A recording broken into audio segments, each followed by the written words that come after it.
Coming up next, in just a moment, we're going to show you a rare and exclusive interview. It just happened with Taiwan's president. His country is not merely a neighbor to China. It is a democratic, self-governed island that produces the majority of microchips, making it a risk to the entire global economy, as we discussed with Treasury Secretary Bessent. This is his first on-camera interview with Western media since he made a major announcement last week.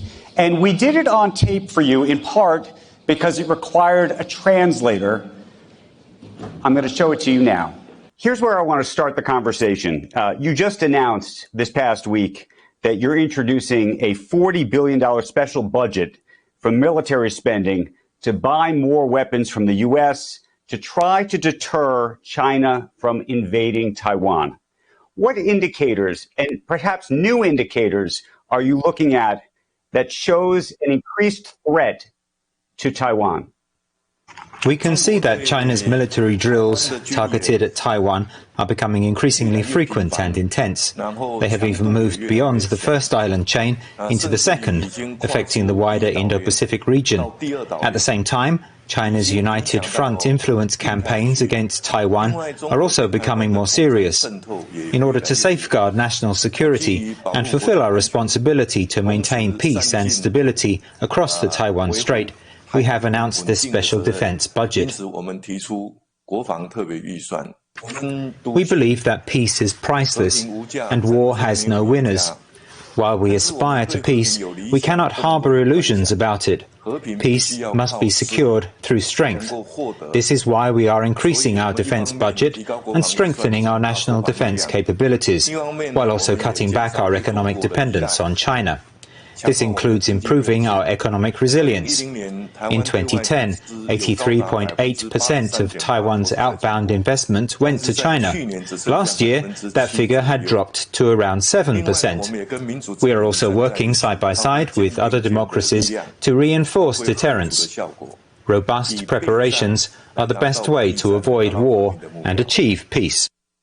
Let me ask you this. President Xi has said that his goal for China's military is to be capable of taking Taiwan by force by 2027. You said that Beijing is accelerating these preparations for an attempted invasion. So what do you think China's timeline is now? We must ensure the best possible preparations for the worst-case scenarios.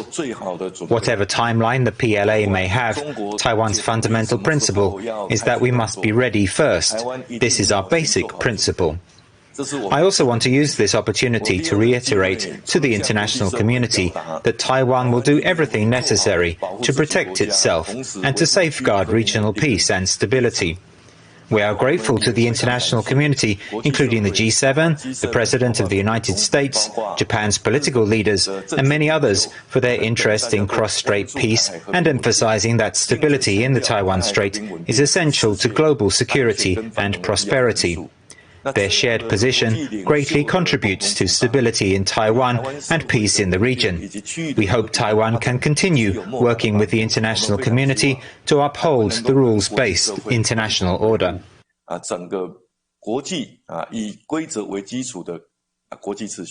let me ask you about that because, Mr. President, last week you said the relationship between Taiwan and the U.S. is rock solid. How confident are you that the United States, and in particular President Trump, would come to the aid of Taiwan if China were to invade?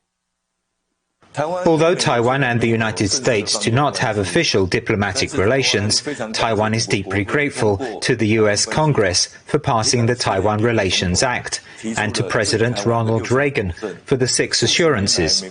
For decades, successive U.S. administrations and both parties in Congress have strongly supported Taiwan based on this foundation. Our relationship truly is rock solid. Since President Trump took office, cooperation with Taiwan has not only continued, but even expanded. We look forward to working with the United States through tariff negotiations, not only to help address their trade deficit, but also to deepen bilateral economic relations and strengthen our friendship. We've all been watching what's been happening play out in Ukraine, between Ukraine and Russia. And there have been questions inside Ukraine about the support that the United States has provided or not in terms of how this ultimately gets settled. How do you view what's happening in Ukraine right now and the role that the U.S. is playing there? Taiwan stands with the people of Ukraine. We hope this irrational and illegitimate war will be over as soon as possible, so that the Ukrainian people will no longer have to suffer. However, in ending this war, we also hope that Ukraine's national dignity and the well-being of its people will be respected, and future conflict will be prevented. 还有乌克兰人民的福祉，同时呢，也能够避免后续的战争。 When you think, you talked about trade earlier, when you talk about the relationship between the U.S. And Taiwan, one of the reasons that Taiwan is so valuable, such a strategic asset, and the President Trump talks about it this way about Taiwan, is because of semiconductors. And one of the things that he says is that he hopes that the U.S. is going to be manufacturing 40 to 50% of all semiconductors in the next couple of years.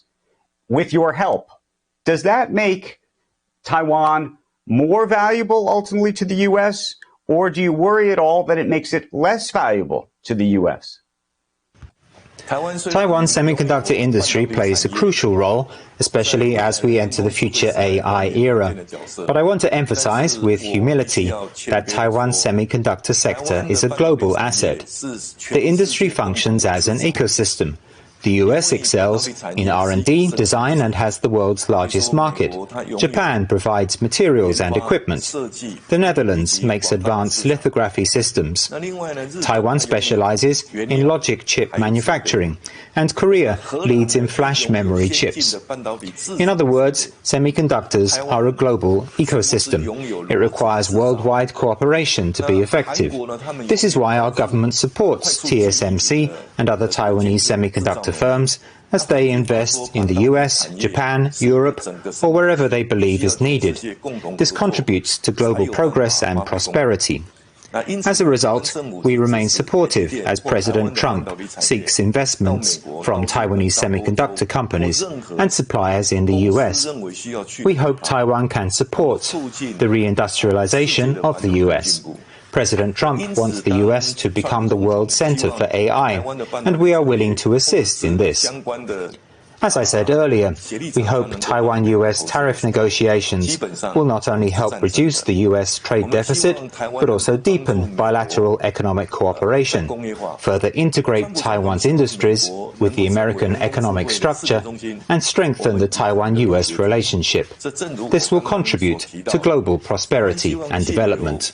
Do you think that President Trump's timeline, this idea that semiconductors, that 40 to 50% of all semiconductors could be manufactured in the United States in the next 2 or 3 years, is realistic?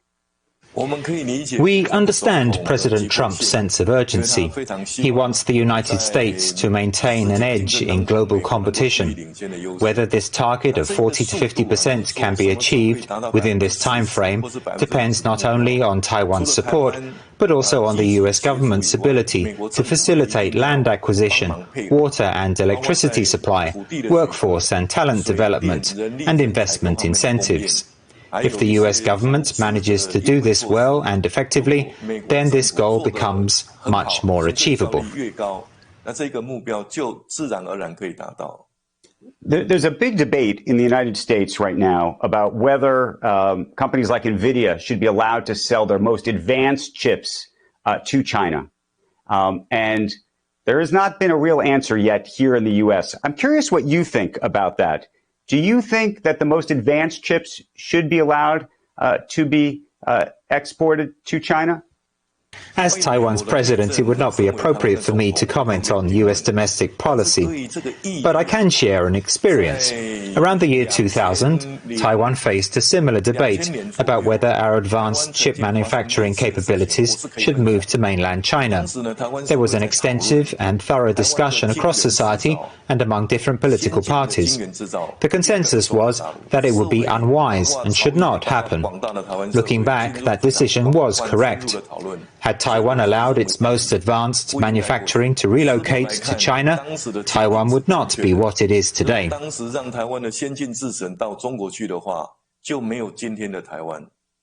Final question for you. Your economy is red hot right now, in large part because of the AI boom.